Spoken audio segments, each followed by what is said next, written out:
បានគោរពរៀបសួរលោកគ្រូអ្នកគ្រូអញ្ចឹងខ្ញុំសូមបន្តមកមេរៀនទៀតតកតនឹងការមើលនៅវិញ្ញាបនបត្រដែលសិស្សធ្វើបានបាទហើយមួយទៀតតកតនឹងការតាមដានសិស្សក្នុងដែលសិស្សណាបានធ្វើហ្នឹងវាតកតគ្នាសំណួរពីរហ្នឹងបាទអញ្ចឹងលោកគ្រូអ្នកគ្រូទៅចូលទៅក្នុង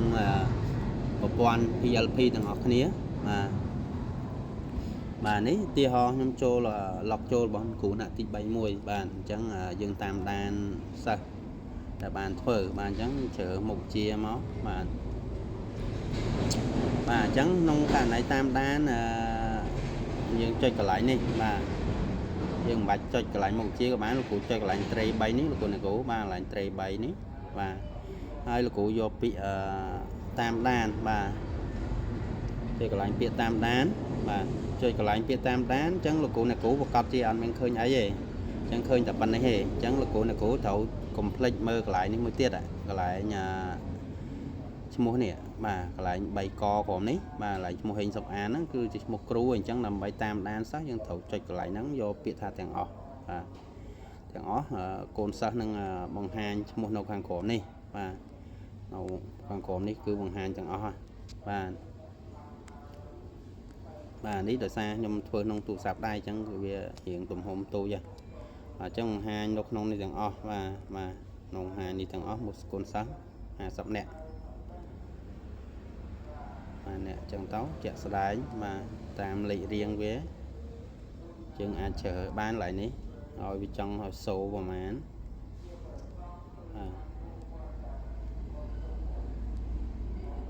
បាទអញ្ចឹងហើយយើងតាមដានសិស្សថាបានធ្វើមិនបានធ្វើនេះគឺជាចំនួនសំណួរបាទបើសិនបើសិស្សបានធ្វើគឺវានឹងលោតរយៈពេលហើយនៅទីនេះទាំងអស់បាទចំនួនមេរៀននៅកន្លែងនេះកន្លែងហ្នឹងទាំងអស់បាទនឹងឃើញបាទហើយមួយទៀតលោកគ្រូអ្នកគ្រូក៏អាចជ្រើសកន្លែងនេះបាទចំនួនដែលយើងតាមដានកូនសិស្សពីថ្ងៃណាដល់ថ្ងៃណាបាទកន្លែងហ្នឹងណាបាទអញ្ចឹងតាមដានកូនសិស្សបាទថ្ងៃទី9ចុះបាទរហូតមកដល់ថ្ងៃទីហ្នឹងបាទអញ្ចឹងចុចជ្រើសមើលចឹងមកបាទឥឡូវយើងបន្តមកចំណុចទៀតតកតងនឹងការតាមដានដូចគ្នាបាទតាមដានក្នុងការធ្វើតេស្តបាទធ្វើតេស្តពេលប្រឡងបាទនេះតកតងនឹងការប្រឡងអញ្ចឹងយើងចូលឡើងប្រឡងមកបាទប្រឡងហើយវាមាន2បាទមាន2ការធ្វើតេស្តនិងប្រវត្តិធ្វើតេស្តបាទប្រវត្តិធ្វើតេស្តនេះគឺចង់និយាយអំពីសិស្សដែលបានធ្វើហើយចាប់ពីថ្ងៃណាដល់ថ្ងៃណាបាទឧទាហរណ៍កូនសិស្សគ្រូខ្ញុំម្នាក់គាត់បានធ្វើតេស្តហើយនេះបាទអញ្ចឹងខ្ញុំពិបាកស៊ូមបន្តិចបាទអញ្ចឹងខ្ញុំសុំអូសអញ្ចឹងបាទអញ្ចឹងគាត់បានធ្វើតេស្តបាទអញ្ចឹងបន្ទុកនេះបានតែ 60% ទេគាត់ធ្វើមានសិស្សម្នាក់ដែលបានចូលធ្វើថ្ងៃហ្នឹងគឺមាន2នាក់បាទអញ្ចឹងមាន2នាក់ទេបាទ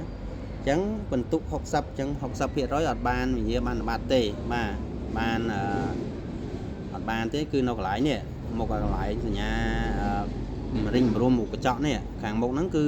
ចេញរូបជាក្រហមរៀងបូបាទកន្លែងហ្នឹងបើសិនមកបានអញ្ចឹងបន្ទុកបានម្សៅគឺចាប់ពី 85% ឡើងអញ្ចឹងតិចទៀតខ្ញុំនឹងរំអិតកន្លែង 85% នឹងបន្ថែមទៀតបាទ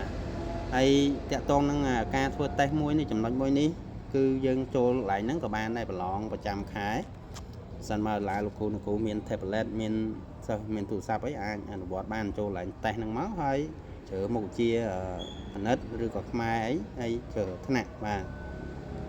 ទីប្រហែលអញ្ចឹងមកយើង copy អីដូចមេរៀនកាមុនដែលខ្ញុំបង្ហាញអញ្ចឹងបាទអញ្ចឹង